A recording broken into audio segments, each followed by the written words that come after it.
Steve Cardenas, aka Rocky the Red Power Ranger, and you are watching Smart Tank Revolution. Ladies and gentlemen, welcome back to the Smart Tank Revolution, where we always kick out at two. I am your host, the excellence of elocution, Mr. Donnie Wonderful, aka Big Time Donnie, flying solo today. And we are back with another episode or another installment of The Essentials, a very conveniently timed request version of The Essentials, where today we're covering one of the big dogs. See, we try to stay away from them, or my colleague, esteemed colleague, and I, Mr. Joey Business, we haven't done The Rock, the Stone Colds yet, or any of those yet, because those guys are relatively easy. And I've always envisioned that when it was time to do these types of superstars, legends, icons, phenoms, wink, wink, that it would be more so storytelling and a nostalgia trip more so than an actual rating. Because, I mean, let's be honest. Like, if we're doing an essentials on Ric Flair, like, Ric Flair can do no wrong. And of course, we all know because the thumbnail is going to be up. And by the time you click the video, you clicked it for a purpose. But still, just roll with me here. The grand reveal is coming, even though the spoiler alert is clearly in the thumbnail. But I do want to address that. Yes, we've kept all. I want to say, unless it was a special occasion, it's the only time we really tapped into the we'll call them the Rushmoric type of wrestlers. I started it off with HBK with Shawn Michaels only because that's for anyone that knows me, that's that comes out of left field. And then when you listen to it, and if you haven't, I implore all of you all to listen to it. And mind you, I am a diehard Bret Hart fan. The rankings I gave HBK, I thought were fair and appropriate. And then my colleague, Mr. Joey Business, again, shout out to the Taunton Tribal Chief. He follows that up with Bret Hart. Now, I stayed away from Bret Hart because I thought that there was no way in the world that I can rank and rate a Bret the Hitman Hart and be objective. Okay, but I did it anyway because it was my birthday. So Bret Hart's the only person that's on this playlist twice. It was my birthday. Come on, guys, it was my birthday. For our 200th video, we did I did Hulk Hogan. It was like guys like these are relatively easy, because you know just the pedigree, the history, the body of work. It's very easy to rank each and every last one of these superstars slash professional wrestling's very high. And in my long-winded tangential introduction, I mentioned that this was a very convenient time for this next legend who we're going to get into because he just appeared on NXT. One of the incarnations of the character just appeared on NXT with Braun Breaker and Carmelo Hayes. I was about to call him Christian Casanova. There's a story behind that. We'll delve into that in another video. However, ladies and gentlemen, we are talking about the Phenom, The Undertaker. Also, in conjunction with the convenient timing, I put out a video earlier this week asking you, our supporters, to where does the Undertaker rank on the GOAT list? And of course, it's nice to hear that people or wrestling fans, marks and smarks alike, that there's such an appreciation for Mark Calloway and the work that that man has done entertaining us over the last 3 years. Sorry, three, more like 30. But yeah, great career. I don't think anybody would ever be a detractor of the Undertaker and his body of work. I've yet to find one. And if you listen to that video, it was also revealed, and I didn't know that my colleague didn't know this, that the Undertaker was my second favorite wrestler, and I think that he would enjoy the eternal reason behind. And before we actually get into everything, the Undertaker was the first wrestler outside of Hulk Hogan that I could ever remember. And me being, I believe I was about 4 or 5 years old when I watched wrestling for the first time. And there was a man in black. He was Jobber. He just had full body suit, black mask. And I think he wrestled the Texas Tornado on Superstars of Wrestling or something like that. And I remember loving what I saw, like the whole costume, the shenanigans, and everything. And me running back to one of my friends, I believe it was Gerald. I said, "Yeah, this." I was trying to describe what I saw. I said, "This wrestler, he wore all black." He goes, "The Undertaker?" I said, "Yeah, I guess that was the Undertaker." Right. So then we're watching Saturday night's main event, like I think the week of, and it's amazing how my brain can actually remember this. This is literally the origin story of me being a wrestling fan. So I finally see the Undertaker, and I'm like, that's not the same black guy. But this guy looks scary. I don't even like looking at him. But my father, my dad, the original Donnie Wonderful, really, really, really loved the Undertaker. And my dad was a wrestling fan back in the 70s. He in the Boston area, it was the Killer Kowalskis and I can't think of anybody else. He really liked Dusty too, but he was a real huge fan of Killer Kowalski and always reminded me, like, that's real wrestling. But he loved The Undertaker. And because, like my dad, that's the hero of mine, man. The original Donnie Wonderful, man. Listen, you talk about charisma. Donnie Wonderful Senior is the man.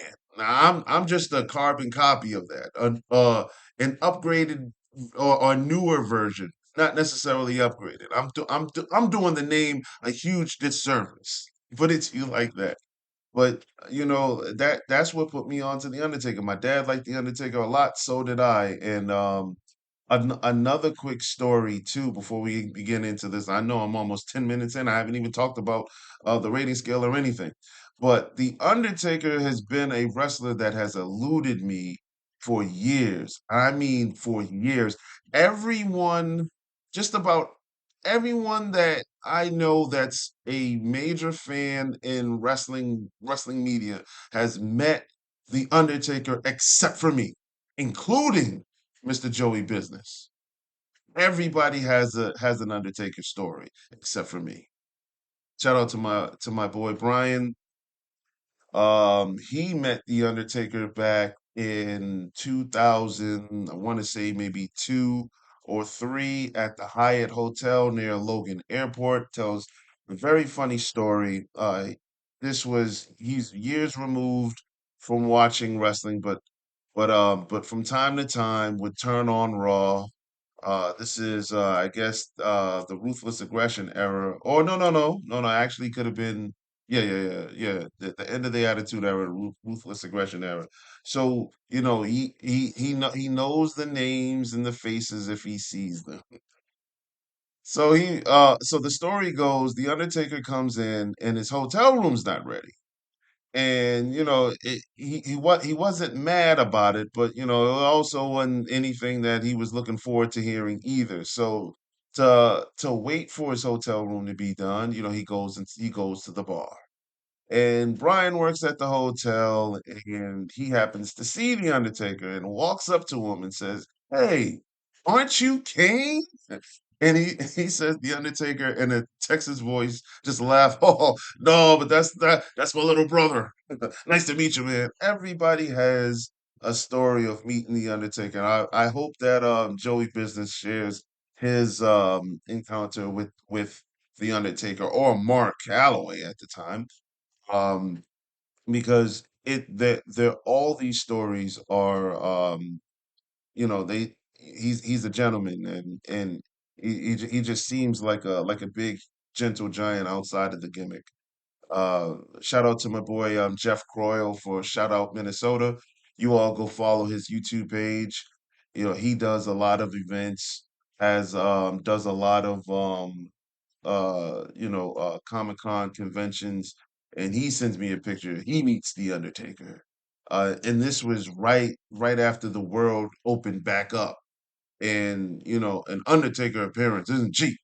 So, the fact that he got there, he met him, shook his hand, had a nice conversation with him. I'm like, damn, I'm yearning for that. So we're gonna put that on the list. We're gonna speak it into existence. Undertaker and Donnie Wonderful will meet soon. All right. So now we got a lot of that stuff out the way. Let's get into what we're actually doing today. And that's ranking and rating the Undertaker. We do it by two rating systems. One of them comes from Bret Hart's book, My Real Life in the Cartoon World of Wrestling. Evaluates three characteristics of these wrestlers on a scale of 1 to 10, and then we morph and transform into well, transition rather over to the Smart Tank Revolutions rating system, which is called the Essentials, where we also rank three categories, but we scale them from 1 to 5 with 1.5, 1.25, 1.75, whatever. There's a lot more leeway into our rating system scores than Brett's.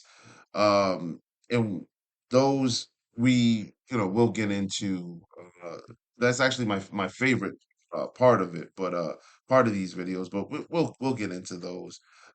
Ours is it offers a little more depth, but I do speak on that biasly. So let's go from 1 to 10. Uh, Beginning with Brett's, and the descriptions of these criterias will be in the description box. We're gonna go with the wrestler's look. All right, the wrestler's look, the physique, appearance, presentation, all of the above, from 1 to 10. Another reason why I want to meet the Undertaker because when I was a kid he was 7 feet. Then they say he's actually really 6'8".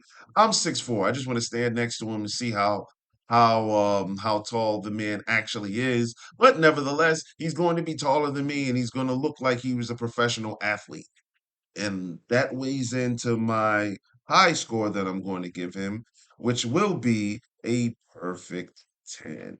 Now, when Brett described how he ranks a wrestler's look, yeah, I mean the physique is part of it. We have years of the transformation of the Undertaker. Like when he started, he was always really lean.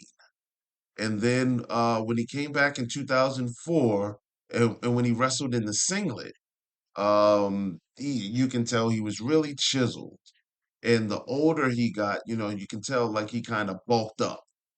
And that means something, the tattoos, the long hair, that means something. And I must say, if you're a toy collector, an avid toy collector like my esteemed colleague is, the Undertaker toy has to be a physical and visual marvel no matter what incarnation that's available. And I don't know.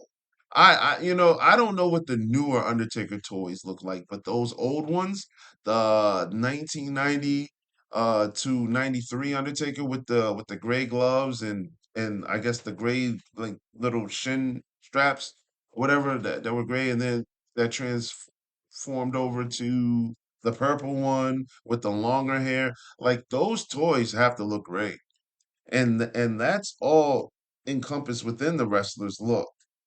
Again, and the presentation of the Undertaker, that's damn near flawless. This is the greatest gimmick in the history of wrestling. There isn't a score that's a 10 isn't even appropriate for the Vince McMahon style of wrestling, the presentation of wrestling. This is the epitome of that. There's no way in the world that The Undertaker could get anything less than a 10. Shoot, I might give him a 20.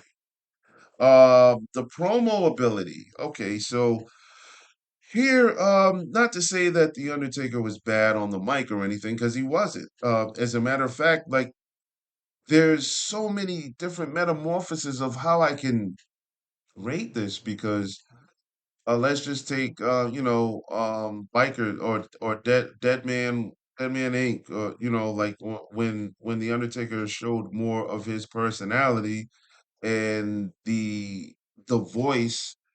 He kind of have the Batman deal where Batman and Bruce Wayne. If you have a conversation with both of them, obviously one is more baritone and one more deeper and darker. But you got a chance to get all of that within his 30-year career, and I think that also helped him articulate the message that he was trying to get across to us.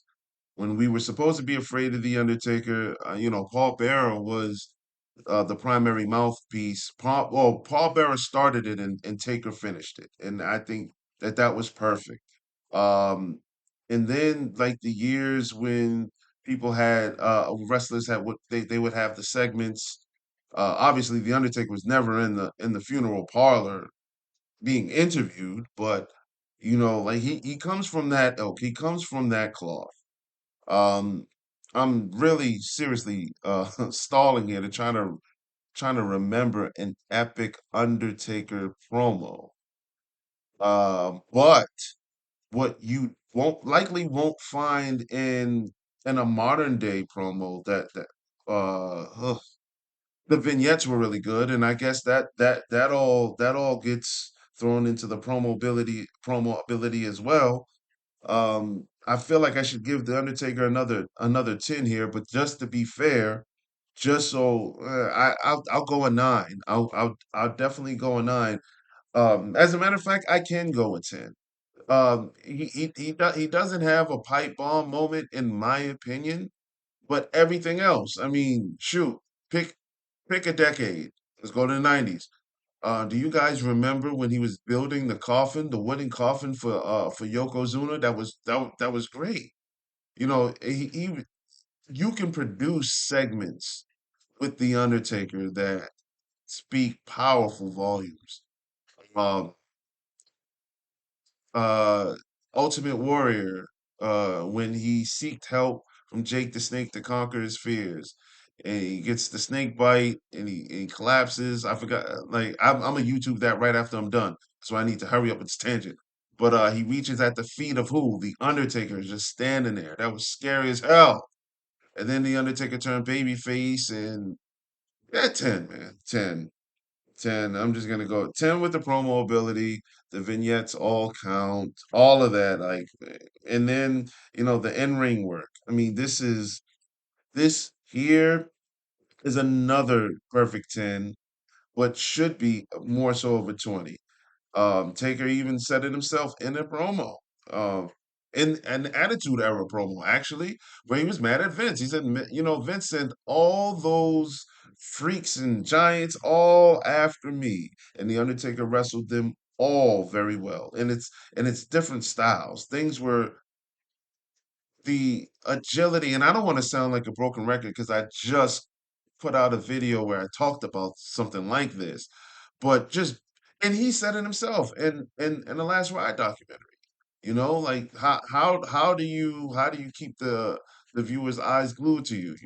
You do things really slow and then bam, you hit them with something really fast.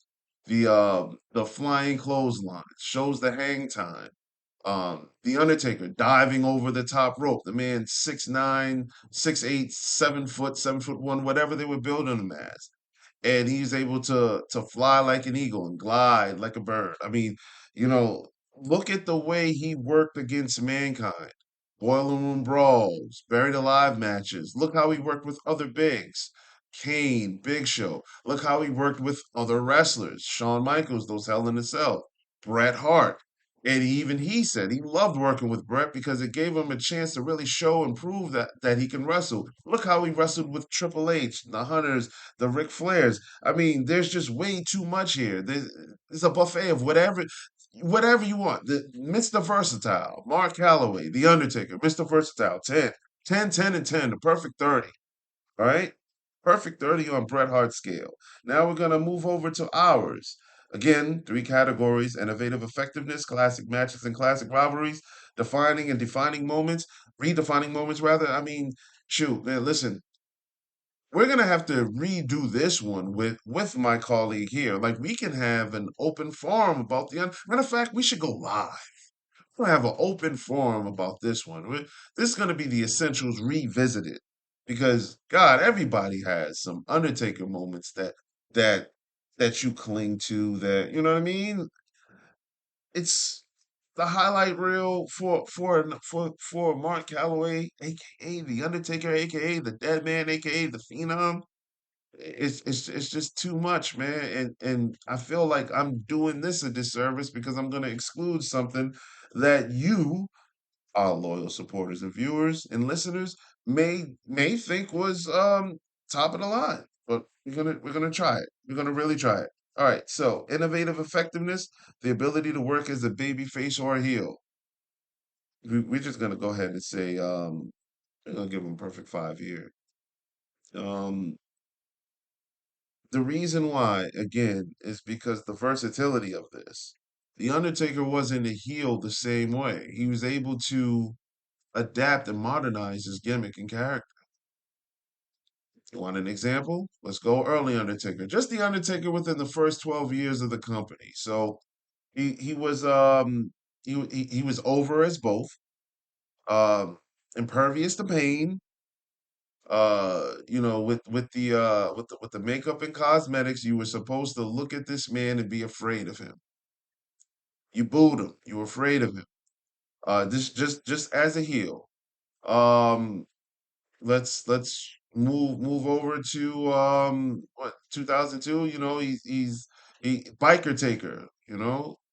Just a badass chewing tobacco, still a redhead. Bandanas and motorcycles.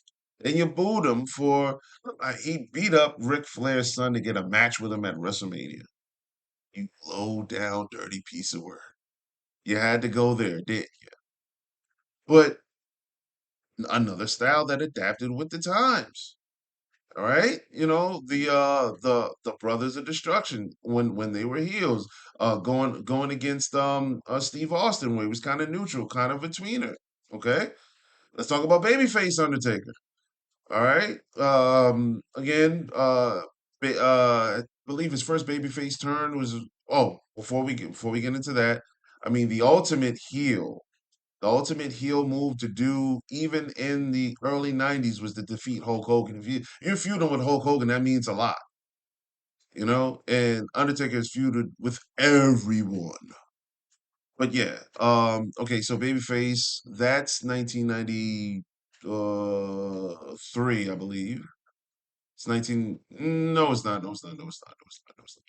It's 1992, actually. Correct me if I'm wrong, but let's see. Segment with Jake the Snake turns babyface. We love him. You know, he may be the one to dethrone Yokozuna in '94.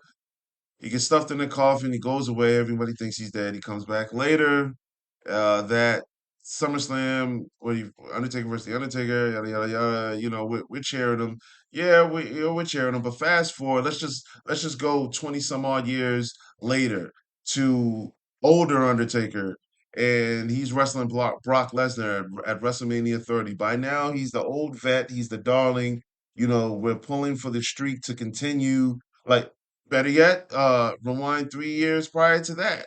The Undertaker as a babyface, Triple H a babyface. Again, the build up to that was basically the both wrestlers returning, both being fan favorites, but the streak. We want to know if that streak gonna stay intact. And he just became a darling, man. Five, five, five, five. All right, classic matches, classic rivalries. Come on, man. There's way too many here. I said, like, Hogan, Michaels, Bret, Cena, Flair. The only person that's missing here is a Sting. Booker T. How can you not? I mean, come on. You guys tell me what you all deem as classics, because in my opinion, the classic match side is the greatest match in WrestleMania history, if not the greatest match in the world. Undertaker, Shawn Michaels, WrestleMania 25. Vet versus vet. Come on, man. Classic. classic rivalries. Even, hey, listen, Kane's a Hall of Famer.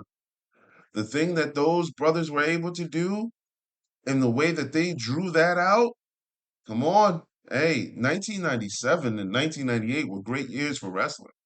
Man, like, and trust me, and that's the low hanging fruit. No disrespect to Glenn Jacobs and Kane. That rivalry was classic. But I'm saying, when I mean the low hanging fruits, because there's so many to choose from. So many to choose from. I don't know if Undertaker versus Brock Lesnar has aged well enough to be considered a classic, but at least we got some get back for him destroying the streak, and they did it in in a way that was very very real, and I think that's underrated. So rather than low hanging fruit, these are underrated classic rivalries, because it's easy to say, Shawn Michaels and Taker for their run, obviously, but you know, Taker and Brock, let's see. I think you can make a case because he was booked well.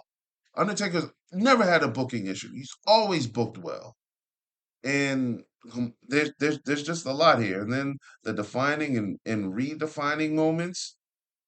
Uh Again, too many to name.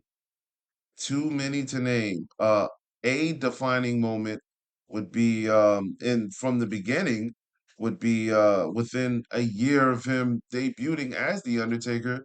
Survivor Series 1990, you go to Survivor Series 1991, he's beating Mr. Wrestling Hulk Hogan 1, 2, 3, Tombstone. I mean, it wasn't necessarily really clean, but you guys get it. Like, who's defeating Hulk Hogan, especially during that time, when he had the iron grip on wrestling. That's defining. Redefining, again, Judgment Day 2000. The Undertaker comes out. Street clothes, long hair, bandana, bicycle, and all of this stuff works. The Kid Rock theme. Come on, man. Another redefining moment. Shoot, we all thought it was over. WrestleMania, what, 32 or 33 against Roman Reigns. He comes back. There's still some more meat on that bone, and he wrestles some more. And there's even rumors that he may come out of retirement to have another match. All of these things are redefining. The Boneyard match, my favorite produced segment in the history of produced segments of wrestling, because that was shoot, that was a good episode. As a matter of fact, I'm gonna go watch that too right after I get off YouTube and look at what I mentioned earlier. I'm just gonna wrap this up because you can go on and on and on and on. But man, like the Undertaker, words can't even express how important he is to wrestling. I mean, shoot, going back to and to tie Bret Hart into this, the Montreal screw job happens. Who walks into Vince's office and demands that he faces Bret Hart? Who has that type of respect from their boss to be able to call that type of shot? The locker room leader, you know, the wrestling court judge. I mean, it's pretty unanimous and undisputed. The Undertaker is a classic phenom, a legend, and all the monikers that he's been enamored with, he deserves every last one of them. And I also do hope that those rumors are true, that we get at least just another authentic, real match in the squared circle featuring The Undertaker. I would love that very much, and I don't care in what capacity. I didn't mention those brutal Hell in the Cells, but I clearly could have. I've omitted more things that I could have brought up in this recording, which can clearly see is almost a half an hour, would be probably an hour longer than what it is now. So yeah, I'm gonna wrap this up, and I'm gonna leave this open to you guys sharing your ratings and your memories of the Undertaker. I hope you all enjoyed it. We're gonna really get revamp this playlist, and there's gonna be more more content and new content as well. I can't tell you all what's in the oven, but it's bacon and it smells delicious. You smell what we're cooking? Wink, wink. You guys take care. Hope you enjoyed. Don't forget to like, share, and subscribe, and we'll see you on the next one.